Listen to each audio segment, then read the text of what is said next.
દર્શક મિત્રો, હું છું પરમાર અનિશા. તમે જોઈ રહ્યા છો લોક સામના ન્યૂઝ. તો જોઈએ આજના સમાચાર. સુત્રાપાડાથી અમારા રિપોર્ટર રામસિંહ મોરી સાથે. અરબી સમુદ્રના ઘૂઘવતા કિનારે અને આસ્થાના પવિત્ર ધામ સોમનાથ મંદિર ખાતે 12મા આંતરરાષ્ટ્રીય યોગ દિવસની ભવ્ય ઉજવણી કરવામાં આવી હતી. યોગા ફોર હેલ્ધી એજિંગની થીમ સાથે યોજાયેલા આ કાર્યક્રમમાં મોટી સંખ્યામાં નાગરિકો, વિદ્યાર્થીઓ, અધિકારીઓ અને જનપ્રતિનિધિઓએ ઉત્સાહભેર ભાગ લીધો હતો. દ્વારશાદ જ્યોતિર્લિંગમાંના પ્રથમ જ્યોતિર્લિંગ સોમનાથ મહાદેવના સાનિધ્યમાં યોજાયેલા જિલ્લા કક્ષાના આ કાર્યક્રમમાં ગુજરાત વિધાનસભાના નાયબ મુખ્ય દંડક જગદીશભાઈ મકવાણાની વિશેષ ઉપસ્થિતિ રહી હતી.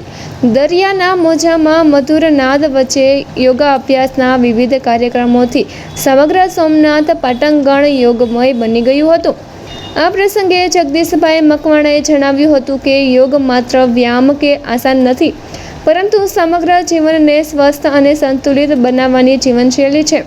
તેમણે યોગને ભારતીય સંસ્કૃતિની અમૂલ્ય પરંપરા ગણાવી વિશ્વભરમાં તેની વધતી સંસ્કૃતિ અંગે પણ પ્રકાશ પાડ્યો હતો.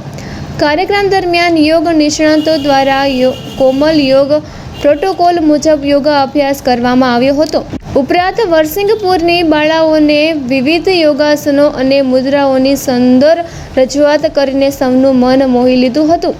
આ કાર્યક્રમમાં રાજ્યસભાના સાંસદ માનસિંહભાઈ પરમાર, ધારાસભ્ય ભગવાનભાઈ બારડ, વેરાવળ પાટણ નગરપાલિકા પ્રમુખ નરેશ ગોહેલ, અગ્રણીય સંજયભાઈ પરમાર, કલેક્ટર જીતેન્દ્રસિંહ વાઘેલા, જિલ્લા પોલીસ વડા જયદીપસિંહ જાડેજા સહિત અનેક મહાનુભાવો ઉપસ્થિત રહ્યા હતા.